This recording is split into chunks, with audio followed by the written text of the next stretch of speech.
So I'm talking about internet celebrities, quote unquote celebrities, like a dude named TK Kirkland.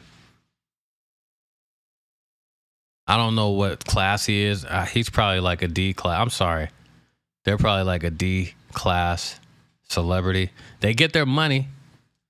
They're making a real nice living, been rich off the shit. You could be a D class celebrity and make a living being rich. You know, you could be rich, have a few mil in the bank. You know what I mean? And it ain't a big thing to be rich. I ain't saying that's a great thing. I'm just saying comfortable. That's my main focus when I say rich. Just comfortable. Doing what you love and not really worrying about no money. So it's some kind of beef that started with TK Kirkland and Charleston White. They both internet celebrities, basically, which is basically a celebrity. Because in these days and times, the internet is where it is. The internet is more popular than TV probably at this point.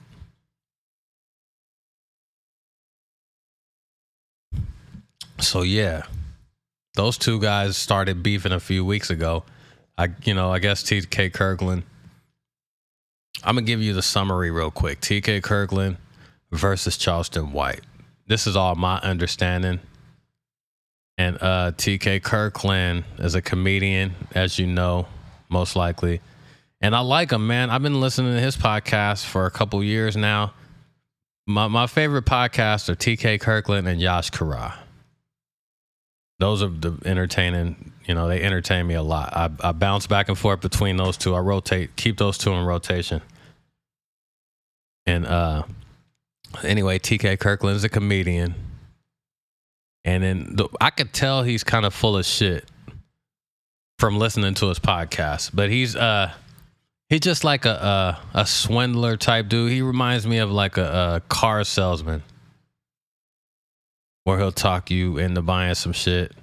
And if you ain't smart enough or wise enough to catch on to his shit or to call his shit out or just to see what's going on, then you're going to get scammed by him. Like, for example, he said, TK Kirkland been saying for years, he has one of the top 50 podcasts. Millions of people around the world listen to my podcast. That's what he used to say all the time. Until recently he said thousands of people listen to his podcast. So, that was something I caught, a bullshit type thing. Another bullshit type thing I caught from TK Kirkland was it was a song he was pushing, something with Orange Juice Jones, and the way he was hyping it up, I had to go listen to it. He's a real good hype man, and I'm not saying anything negative about him. I wish I could think of a better word for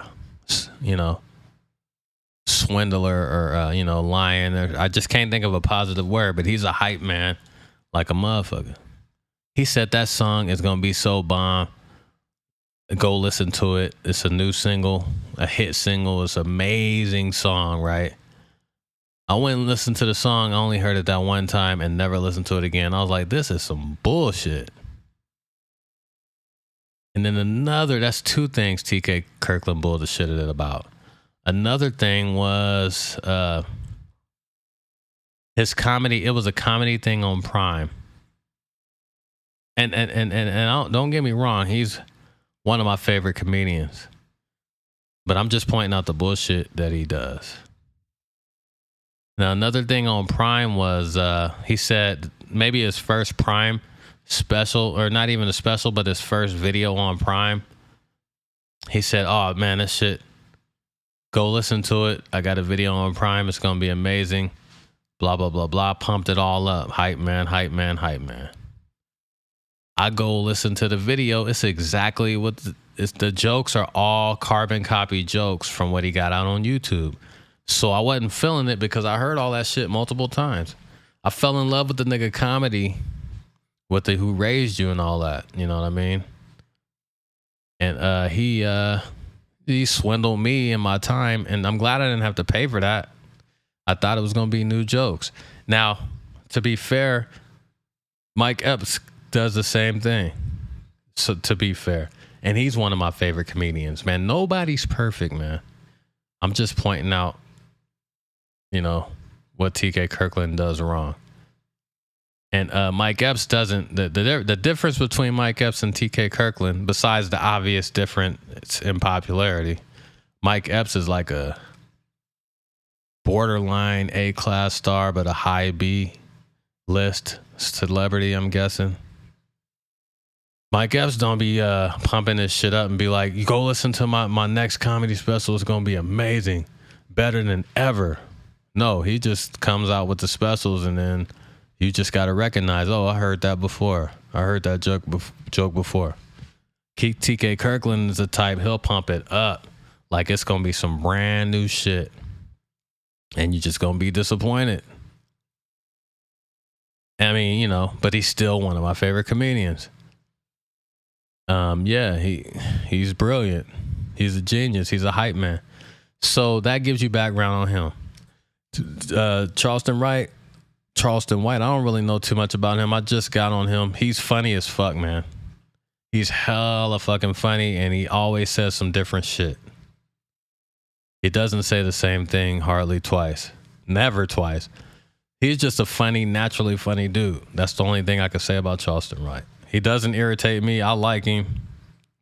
I can see how he can irritate people, I guess, if you ain't feeling his, vibe, his comedy vibe. But he cracks me the fuck up, Charleston White. And I was so happy when him and TK Kirkland hooked up together to work together and go out and do shows. I was happy because I love when my favorite people hook up. But I'm, and do things together. But I'm also ashamed to say it's very entertaining when my favorite people beef with each other. I'm not gonna lie. I hate to admit it. I know it's negative, but it's entertaining, man. When they go after each other, it's like you got your two favorite people, titans, in my opinion. Those dudes are comedy titans to me. Underground comedy titans going head to head. Just like when Steve Harvey and Cat Williams had beef. That shit was funny. Gold, must-watch TV. So, whatever happened, my point is, why I'm saying all this background stuff about TK, I could see how he could have said one thing to Charleston White. Oh, you gonna get your money, man. We gonna do it big. And then the shit didn't happen. Because that's what he does with everything. He hypes it all up. And then the shit doesn't happen. He's just a great hype man. So that's my understanding of the beef. I believe Charleston White. I believe Charleston White 100%. Just because of what I've caught TK saying in his podcast. And I'm still a big fan of TK. I'm going to listen to his podcast every Monday morning on Apple Podcasts. Mondays. I'm still going to listen to it. I'm a big fan. But the dude is a hype man / bullshitter. A finesser. That's probably the best term. A straight finesser. A genius finesser. And he finessed Charleston White. And Charleston White, he's just so funny, man. He's the it guy right now, you know what I mean? So if he has beef with anybody, it's just going to catch fire. So even though Charleston White said he was just taking the L's just to learn, he still came out and said some negative shit. But I don't think Charleston White planned on what happened for the stuff to spread like wildfire for hella people to come out. I don't think he was doing it. I think he was just strictly focused on his own experience with TK. And I think everybody just eating off of that beef, because that's the hottest thing out right now. It's always a hot trend, a beefy trend. And that's the beef trend, the TK trend. And that's crazy because TK is old as hell, man. You could tell the difference, man, because I've been listening to him for 2 years. I could tell the difference in his whole vibe. He's still does pretty all right, good as far as his podcast. I'm strictly talking about his podcast. But I can definitely tell the energy difference, man. He's hella stressed out. I feel like TK is stressed out, man. This whole shit going on with him is stressing him out. And I hope it goes away or he calms down because he's just too old to be putting his body and mind through that shit. The dude is like 63 years old.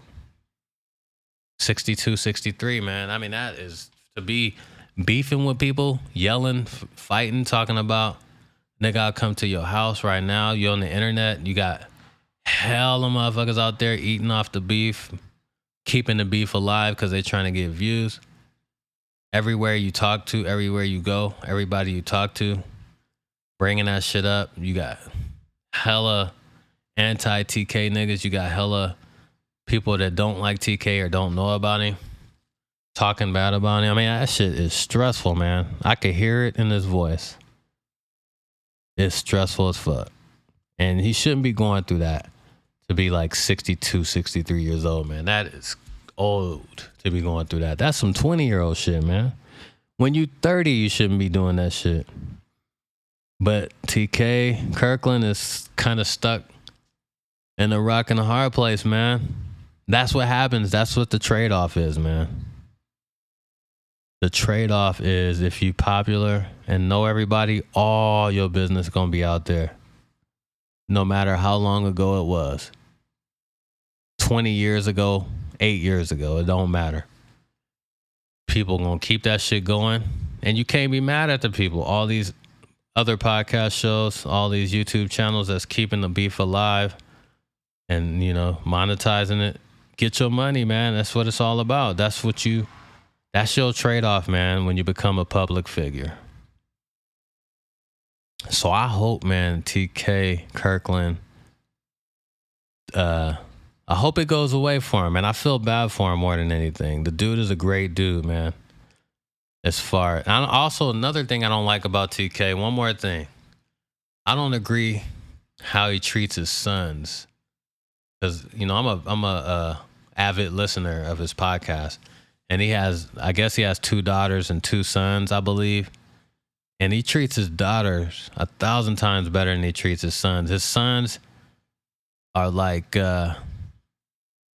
he treats them like grown-ass men. Like, you out there on your own, on you know, I'm going to throw you out the nest. You go and find it your own way.